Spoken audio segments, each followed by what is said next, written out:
From the four corners of this land we call America the Beautiful, here is a fascinating look at the world around us.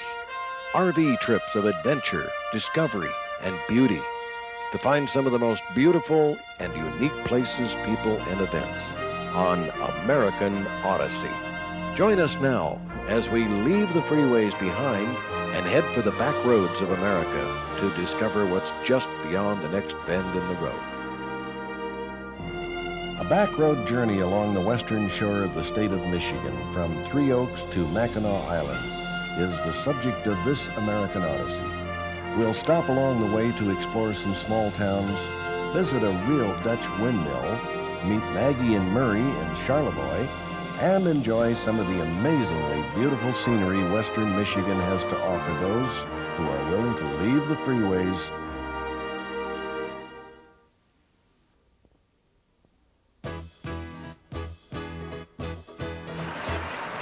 Well, we're on the freeway heading through Chicago towards Michigan, and that's where we're going to do our back roading. So stick with me because, boy, we're going to have fun. Come on. Leaving a big city like we're doing to Chicago can be one of the most pleasant of tasks. Now, that's not a put down to Chicago or any other big city. It just means that if you're looking for fun and adventure on the back roads of anywhere in America, you've got to get out of the crowded, honking, traffic-infested urbanity of the city. Maybe we should have taken the train. Oh, sure, cities have their delights, and I sometimes enjoy prowling the innards of big cities, but not this time. Rounding the bottom of Lake Michigan on US 94, we spotted the Welcome to Michigan sign, as pretty as a picture.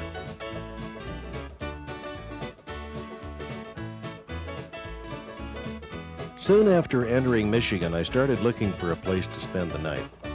The welcome look of the Bobberon RV Park near Three Oaks was more than I could overlook.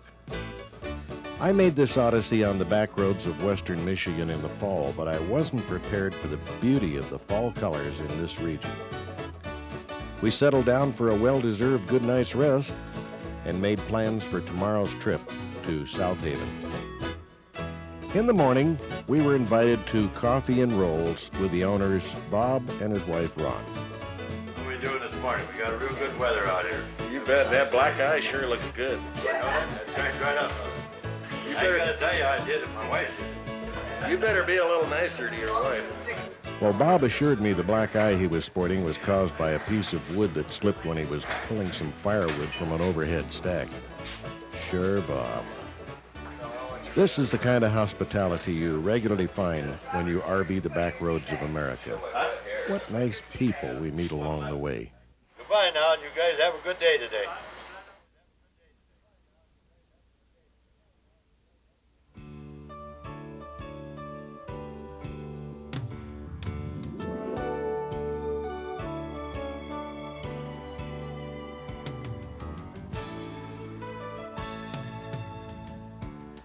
We continued north through small communities with strange-sounding names like Bridgman, Benton Harbor, Paw Paw, and before we knew it, we were entering South Haven.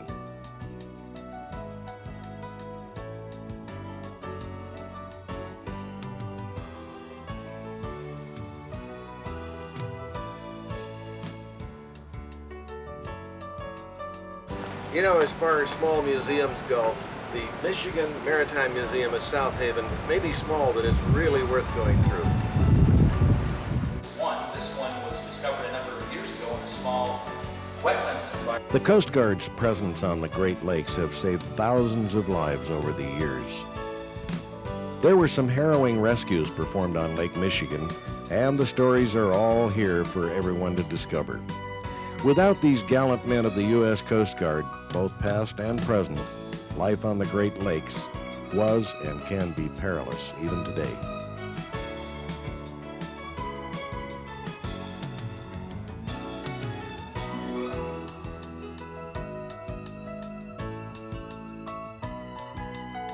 South Haven has an ubiquitous history of early day logging and shipbuilding.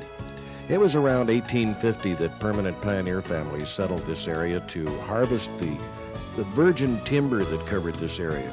Much of the lumber, which was shipped across Lake Michigan to Chicago and Milwaukee, was carried on schooners and steamers built right here in South Haven. As the land was cleared of timber, it was quickly put to use by many fruit growers, and the fruit growing industry brought progress to western Michigan.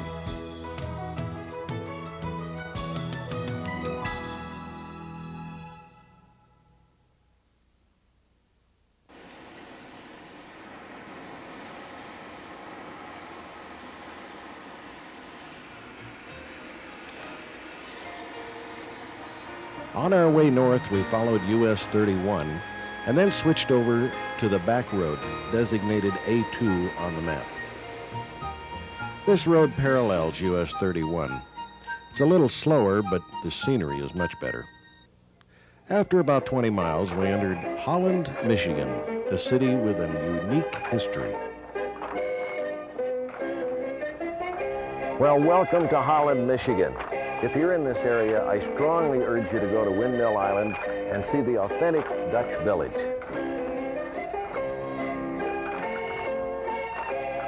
Here is an American city with tulips, an authentic Dutch windmill, and a slice of history that just begs to be told.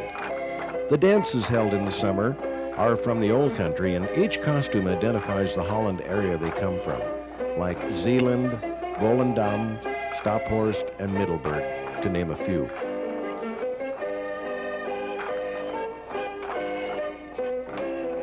Across the typical Holland drawbridge is a working windmill known as Die Swan, or the Swan windmill. It's still a working windmill with the wooden cog gears and the millstone that does the grinding. It was brought over from Holland piece by piece after grinding grain since 1649 and surviving 2 world wars where it was heavily damaged in the last war. Candle making can be watched in the candle shop. Now this is indeed a work of art. Oof, boy, the belly gets in the way when you put the shoes on, you know. I think I go home now.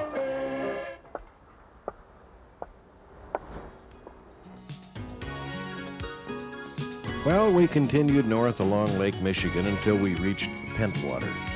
Now, the name intrigued me, so I decided to explore this area. What I found was a very pretty small town with fall colors like you wouldn't believe.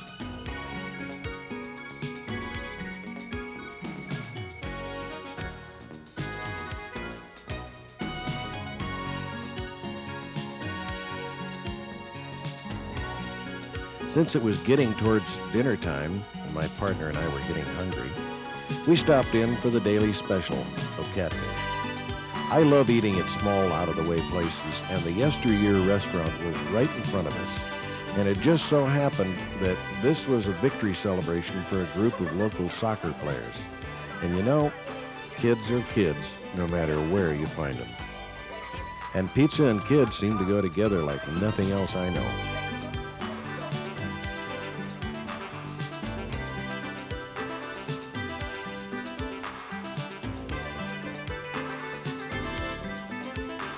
Oh, the dinner was good, but it was more than I could eat.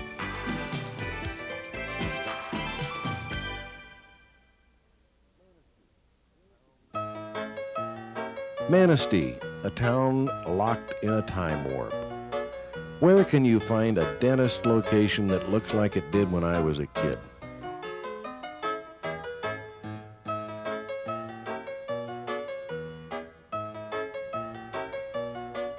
Here again, I ran headlong into Midwest history. Being a West Coaster, I'd almost forgotten that the West began here in the Great Lakes area. After all, this was called the Great Northwest not too many years ago, before anyone knew there was anything west of the Missouri River but Indians and sagebrush.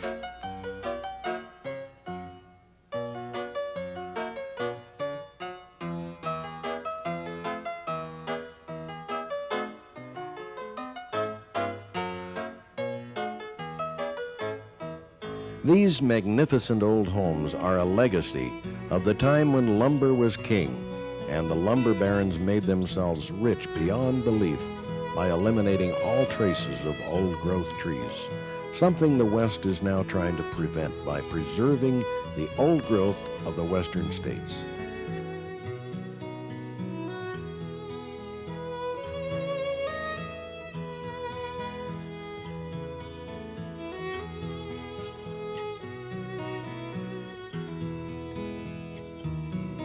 Since we were making this trip in the fall, and it gets cold in these parts, there's no doubt about that, we watched a homeowner prepare for winter by putting up storm windows.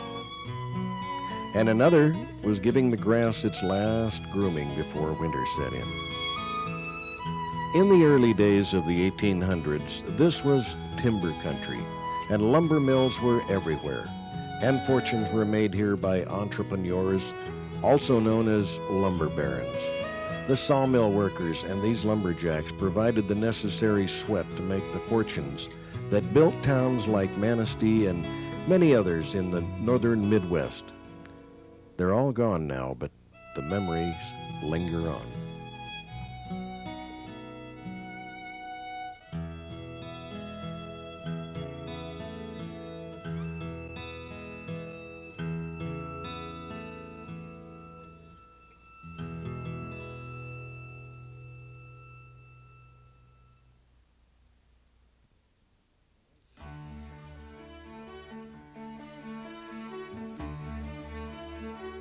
When I first started out on this trip, I had no idea fall could be so beautiful in Michigan. To me, beauty like this is, well, it's God's shadow on earth.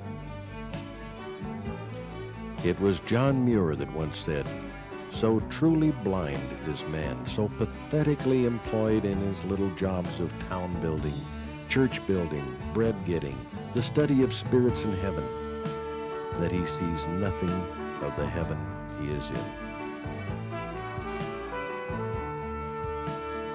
Well, Manistee was a beautiful city with a very interesting history. I wouldn't even mind living there, but now it's on to Traverse City and Charlevoix. On the way to Charlevoix, I had to stop to photograph this field of pumpkins. Now, I have never seen so many pumpkins in one patch.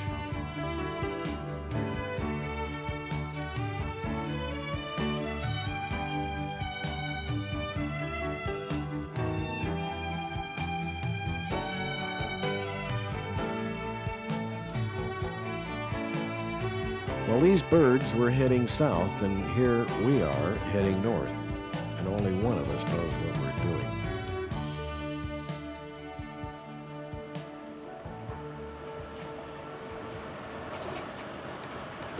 When we entered Charlevoix, we had no idea what we were going to run into.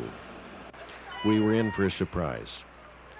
Charlevoix is another one of those pretty little towns that look so appealing and friendly, you just want to pack up and move there.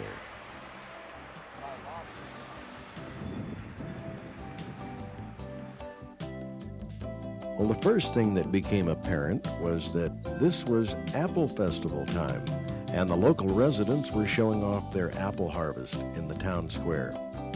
I sampled the Macintosh, the Matsu, the Red Delicious, the Golden Delicious, and the Ida Reds. They were all good to the last doctor they kept away.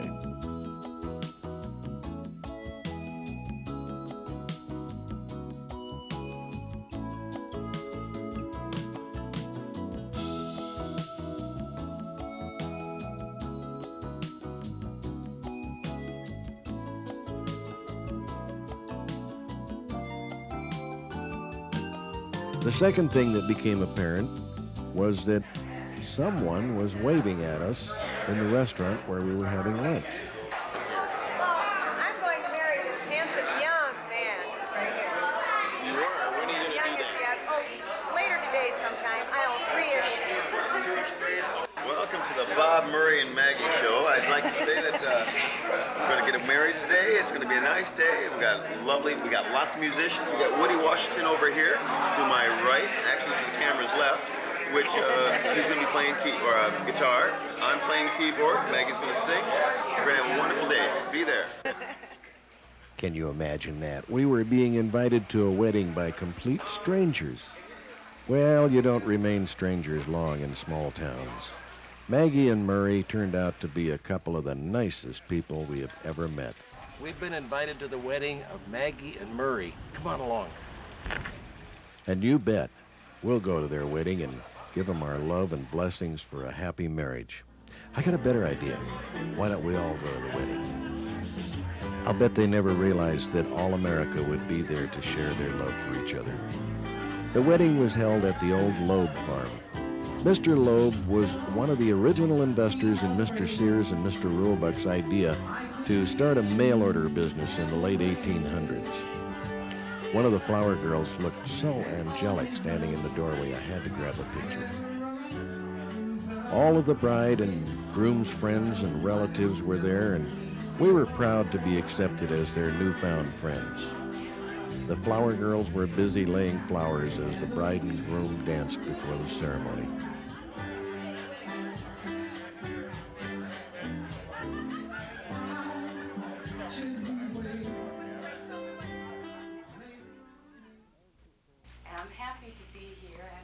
As the ceremony began, I began to notice that my eyes were getting a little wet. Now, I've been known to do that at weddings, and I wasn't the only one. There's just the radiant beauty of love. I can tune in right in a split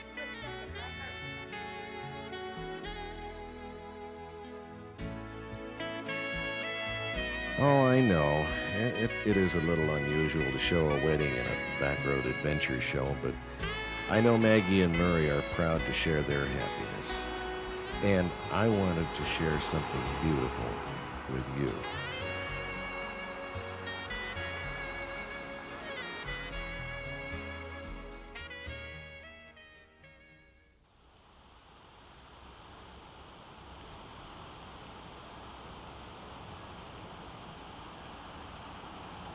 Well, only 16 miles from Charlevoix, the town of Petoskey caught my eye. Petoskey is another one of those beautiful towns that make America what it is today. This is the kind of American town where you see the flag displayed even when it isn't the 4th of July. The kind of town that takes pride in their homes and neighborhoods and in being American.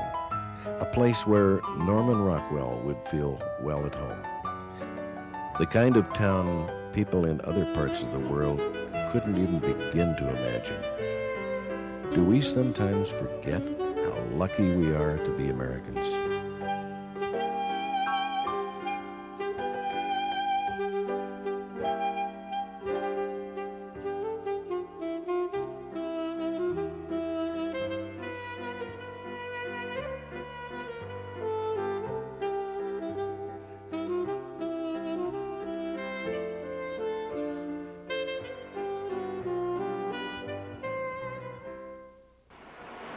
Ah, the bridge, that magnificent man-made structure that connects the two Michigans, the upper and the lower, together with steel and concrete.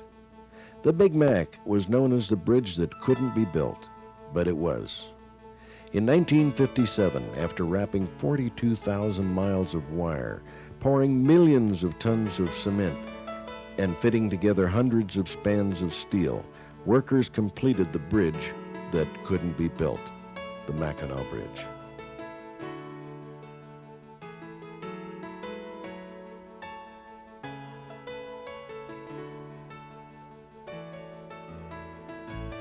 Shortly after arriving at St. Ignace, we were on board the Star Line ferry to Mackinac Island.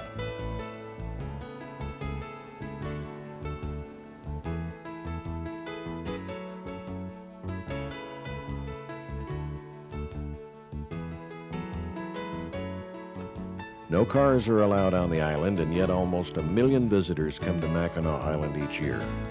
And how do they get around? Well, bicycles, horses, and on foot. Approximately 80% of the island is state park property and has been since 1856 when it became Michigan's first state park. About 500 horses and over 3,000 bicycles inhabit the island. The island is famous for its fudge factories and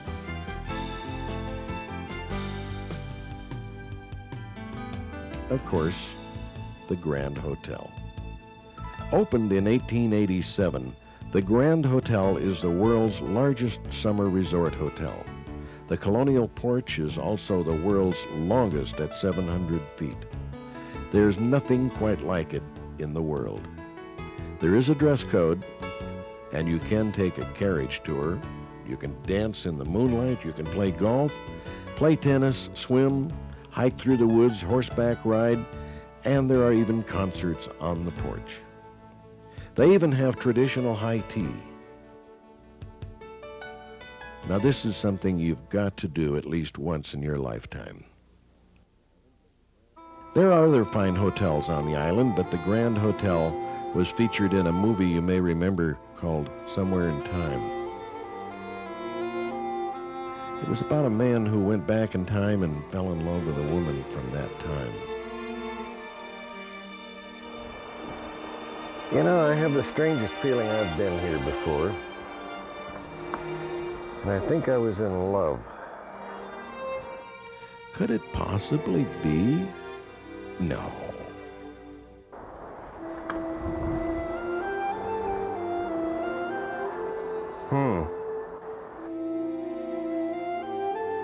But then again, maybe. What a grand place to end our trip around Michigan. The Grand Hotel on Mackinac Island. It couldn't get any better than this. See you next week.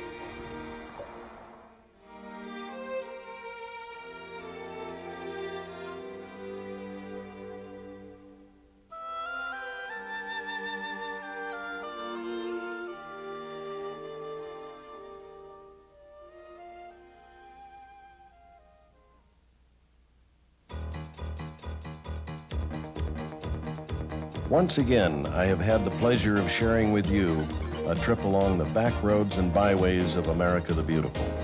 I couldn't possibly show everything there is to see, and that's not the theme of this show.